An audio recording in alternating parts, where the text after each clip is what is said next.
सुगम, welcome back. तो कैसे हो आप सब? आई होप आप सब अच्छे होंगे। स्वागत है आप सभी का आपके अपने एसपी स्टडी यूट्यूब चैनल पर।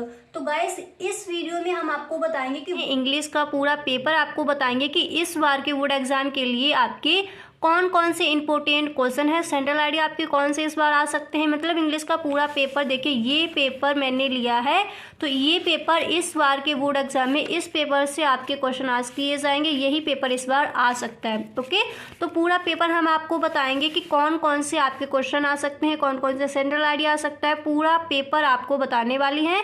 तो गाइस, वीडियो आपको एंड तक देखना है। वीडियो को आप बिल्कुल भी स्किप ना करें, ठीक है। अगर इस बार के बोर्ड एग्जाम में आप भी बैठने वाले हो, इस बार का बोर्ड एग्जाम आप देने वाले हो इंग्लिश का पेपर, तो आपको वीडियो एंड तक देखना है। बिल्कुल भी वीडियो को आप स्किप ना करें, ठीक है। तो गाइस, अगर आपको वीडियो अच्छा लगे तो इस वीडियो को एक लाइक जरूर कर दे। तो सबसे पहले देखिए, आपका आएगा सेक्शन ए। ओके, इसी तरह से आपका सेक्शन ए आता है। तो कई बच्चे क्या करते हैं, इंग्लिश के पेपर में समझ ही नहीं पाते कि यहाँ पर क्या पूछा गया है और यहाँ पर आपको क्या करना है, क्वेश्चन आपका क्या बोल रहा है, आपको वहाँ पर क्या लिखना है। कई बच्चे इंग्लिश के पेपर में इंग्लिश का पेपर पढ़ ही नहीं पाते, समझ नहीं पाते। तो सबसे पहले आपका आएगा, देखिए यहाँ पर सेक्शन ए। पूरा मैं आपको बताऊंगी किस तरह से आपका पेपर आता है और कौन से क्वेश्चन इस बार आपके आ सकते हैं। तो सबसे पहले आपका सेक्शन है, इसमें आपको इस तरह से ये पैसे दिया जाएगा, ठीक है। तो ये देखिए, पहले आप पढ़िए इसको। ओके, ये आपका फर्स्ट पैसे दिया जाएगा। हर बार इसी तरह से आपका पेपर आता है इंग्लिश का। तो सबसे पहले इसको आप देखिए, इसको पढ़िए। जो आपका पैराग्राफ ये दिया जाएगा, यहाँ से लेकर ये आपका दिया जाएगा, ठीक है। देखिए यहाँ तक दिया गया है, वहाँ से लेकर यहाँ तक आपका ये पैराग्राफ दिया गया है। फिर इसके लिए आपको आएंगे, ये क्वेश्चन दिए जाएंगे। तो ये क्वेश्चंस आपको बहुत ही आसानी से मिल जाएंगे।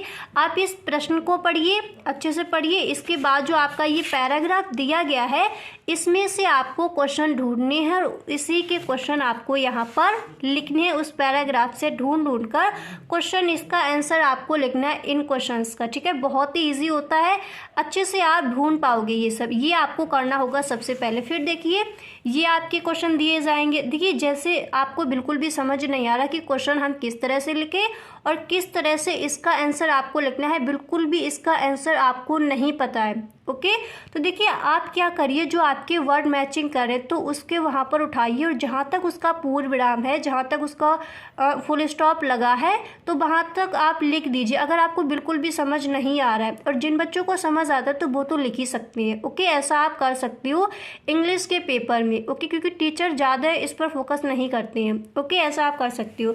इसके बाद देखिए, आपके ये प्रश्न आएंगे, इनका आंसर भी आप इस तरह से कर सकते हो। कहीं पर भी आपको कोई दिक्कत है तो please tell me in the comment box. 2 घंटे बाद ही आपको हर सॉल्यूशन, जो भी आपकी प्रॉब्लम होगी, हर प्रॉब्लम का आपका सॉल्यूशन दिया जाएगा, ठीक है। तो इंग्लिश के पेपर को आप बहुत ही अच्छी तरह से करिए। इस बार आपको 90+ स्कोर करना है, तो आप हर चीज़ को ध्यान से पढ़िए। ओके, इस तरह से आपको ये करना होगा।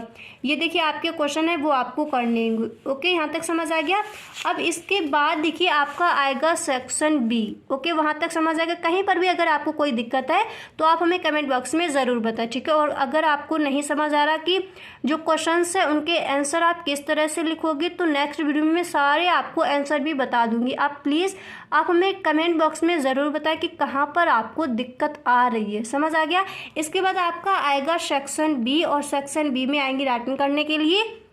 तो यहाँ पर देखिए, जो आपका फर्स्ट प्रश्न है तो वो आपका सेक्शन बी में दिया जाएगा कि right an article on any one of the following topics in about. आपको 50 से 150 वर्ष का लिखना होगा आर्टिकल। आर्टिकल मतलब आपको शब्द लिखने इस पर, ठीक है। तो कौन कौन से आपके आ सकते हैं इस बार के लिए, जो इम्पोर्टेंट है वही यहाँ पर ये दी गए हैं। तो ये आपको इस बार के बोर्ड एग्जाम के लिए ये आपको आर्टिकल तैयार कर लेने हैं, ठीक है। तो सेक्शन बी में सबसे पहले आपसे आर्टिकल पूछे जाएंगे कि आपको 100 या फिर 150 वर्ड के लिखने पड़ती हैं, ठीक है। समझ आ गया इतना, ये आपको करना है। अब देखिए, इसके बाद जो आपका नेक्स्ट प्रश्न है वो यहाँ पर ये पूछा जाएगा। ये देखिए, आर्टिकल मतलब ये ऐसे दिया गया, निबंध आपको लिखना है, ठीक है। ये आर्टिकल इस तरह से आता है। आप ये ना समझे पता नहीं ये क्या रख दिया। कई बच्चे ऐसा करके आए हैं पेपर में, बताया मुझे कि मैम हमें समझ ही नहीं आ रहा था कि ये क्या दिया गया है, ठीक है। तो जो आपके ऐसे होते, जो आपका निबंध होता है, तो वही आपको आर्टिकल मतलब आपको शब्द लिखकर आनी है। इसके ऊपर जो आपका दिया गया चैलेंज बिफोर आवर कंट्री, तो इस पर आपको लिखना है। तो वही यहाँ पर ये दिए जाते हैं। और अगर मतलब मान लीजिए आपको ये पता ही नहीं है कि ये आपको किस तरह से लिखने, तीनों में से आपको एक भी समझ ही नहीं आ रहा कि आपको ये आर्टिकल लिखने किस तरह से, अगर आपको पता नहीं है तो आप हमें कमेंट बॉक्स में बताएं। कुछ टाइम बाद ही आपको वीडियो एकदम से मिल जाएगा, सारे मैं आपको बता दूंगी किस तरह से आपको ये लिखनी है। ओके, कहीं पर भी आपको कोई दिक्कत नहीं होनी चाहिए। देखिए आपका नेक्स्ट प्रश्न ये दिया जाएगा, लेटर लिखने के लिए आपका आएगा। ठीक है, तो अगर आप इस पर लिखना चाहते हो तो ये वाला आप लेटर लिख सकते हो, अगर आपको ये पता तो आप वो लिख सकते हो। इस तरह से आपका प्रश्न ये आएगा। ये तो आपको बिल्कुल भी छोड़कर नहीं आने, क्योंकि ये देखिए 10 नंबर का आएगा। तो आपको देखिए बेटा लेटर आप बहुत अच्छे से याद कर लीजिए, लिख कर देखिए बार बार, तो लेटर आप बिल्कुल भी छोड़कर नहीं आए, क्योंकि ये आपका 10 नंबर का आने वाला है। तो जो ये वाला आपका लेटर है वो आप याद कर लीजिए, क्योंकि ये बहुत ही ईजी है, आपको अच्छे से याद भी हो जाएगा। ठीक है, और ये देखिए नेक्स्ट वीडियो मैं बनाऊंगी, उसमें आपको ये लेटर ही पूरा बताऊंगी किस तरह से आपको लिखना है। एक दो बार आप वीडियो देखिए, पूरा अच्छे से आपको ये याद हो जाएगा। इसके बाद आपका आएगा सेक्शन सी। ठीक है, ये देखिए सेक्शन बी हो गया, सेक्शन ए में मैंने बता दिया क्या क्या इसमें आ सकता है। इसके बाद आपका आएगा सेक्शन सी। सेक्शन सी में आपका आता है ग्रामर। ठीक है, फिर आपका ये ग्रामर आएगा। तो ग्रामर में आपने आई होप पूरी अपनी तैयारी कर रखी होगी, डायरेक्ट इनडायरेक्ट आपको आई होप आपको अच्छे से आते ही होंगे। तो ग्रामर में यहाँ पर कुछ बताने का ही नहीं है, वो तो कोई सा भी यहाँ पर रख सकते हैं। ठीक है, तो ये आपका ग्रामर वाला पार्ट हो जाएगा। ग्रामर वाले पार्ट में इस तरह से आपसे सिनोनिम्स ये सब पूछे जाएंगे, इस तरह से आपका ये आएगा। एंटोनिम भी पूछे जाएंगे। तो देखिए इस बार के बोर्ड एग्जाम के लिए जो इम्पोर्टेंट आपके एंटोनिम्स हैं वो यहाँ पर देखिए दिए गए हैं। ठीक है, तो ये आपको याद कर लेने हैं। और मैंने एक वीडियो बनाया है भी जिसमें मैंने आपको इंपॉर्टेंट एंटोनिम्स और सिनोनिम्स उसमें मैंने आपको बताए हैं क्लास 12 के लिए। तो वो वीडियो, उस वीडियो का लिंक आपको डिस्क्रिप्शन बॉक्स में मैं दे दूंगी।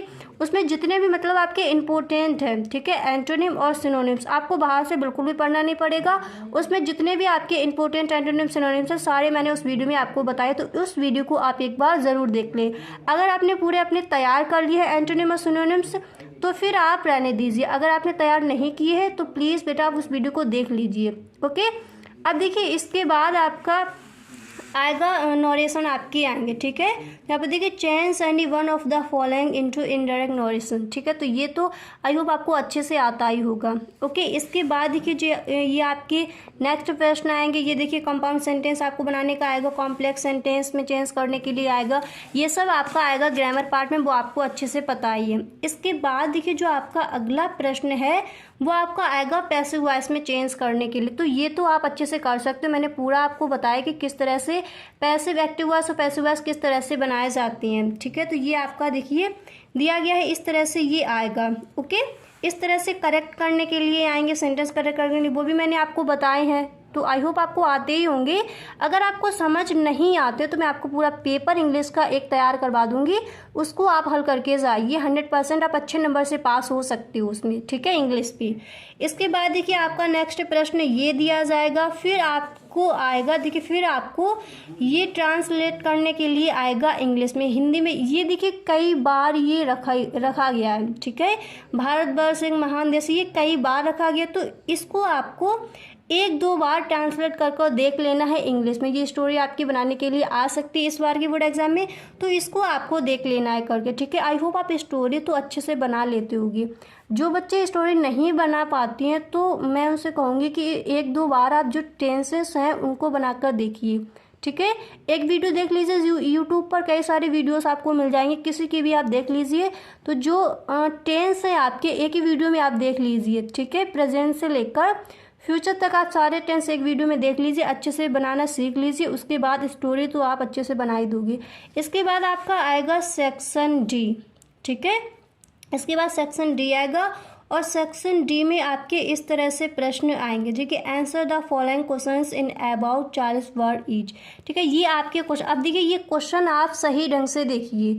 ठीक है, तो यहाँ पर देखिए क्वेश्चन आपका दिया गया है, who was Mukesh and what was his. अगर आपको जो वो वाला आपका प्रश्न है, वो वाला क्वेश्चन है, उसका आपको आंसर ना समझ में आए तो फिर आप इसको कर सकते हो, अथवा में ये दिए जाएंगे। ठीक है, तो इस प्रश्न का आंसर आप लिख कर आ सकते हो कि how deep was the pool, what was there inside the water. ये आप करके आ सकते हो। इसके बाद इस प्रश्न को आप पढ़िए, इसका आंसर आपको समझ नहीं आ रहा तो फिर आप इसका कर सकते हो। इसके बाद देखिए ये आपके प्रश्न आएंगे कि answer any one of the following in about 80 वर्ष का आपको इसमें लिखना, ये आपके लॉन्ग आंसर है, ठीक है। 80 वर्ष से कम आपको नहीं लिखनी है इसमें, ओके। ये देखिए आपका प्रश्न आएगा 7 नंबर का आएगा, ठीक है। और इसका आंसर मैंने आपको कराया भी है, जो आपके इम्पोर्टेंट क्वेश्चन मैंने आपको बताए थे इंग्लिश में, उसमें मैंने इसका आंसर दिया है। इस प्रश्न का भी आंसर आपको उसी वीडियो में मिल जाएगा। तो वो वीडियो अगर आपने नहीं देखा है तो उस वीडियो का लिंक आपको डिस्क्रिप्शन बॉक्स में मिल जाएगा, वहाँ से आप देख सकते हो। समझ आ गया इतना? तो ये जो क्वेश्चन है ये आपको इस बार के बोर्ड एग्जाम के लिए तैयार कर लेनी है। इसके बाद देखिए जो आपका अगला प्रश्न है वो आपका देखिए, अब आपका नवा प्रश्न यहाँ पर आएगा, ये आपकी दी जाएगी, ठीक है। तो इसमें आपको क्या करना है, इसमें आपको लिखने होंगे क्वेश्चन आंसर, ठीक है। इसको आप पढ़िए पहले, फिर आपको समझ आ जाएगा इसमें क्या पूछा गया है।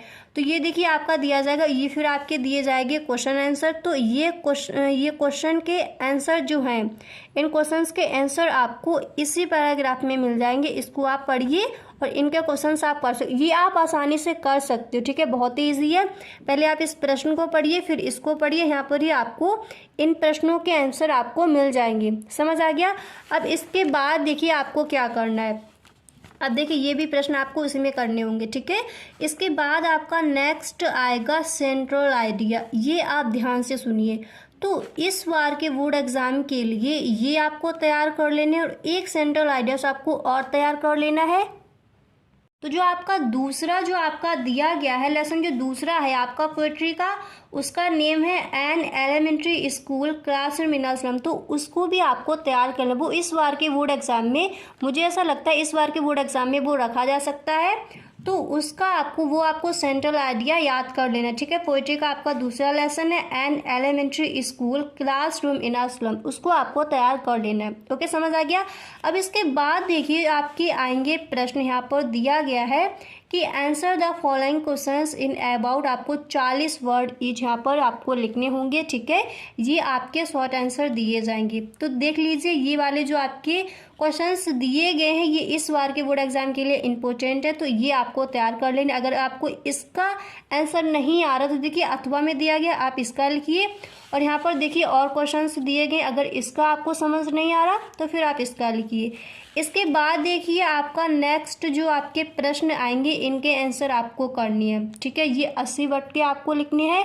ये देखिए आपके प्रश्न दिए गए इस बार के बोर्ड एग्जाम के लिए, ये इंपॉर्टेंट है, ये भी आपको अच्छे से तैयार कर लेनी है, ओके। इतना समझ आ गया?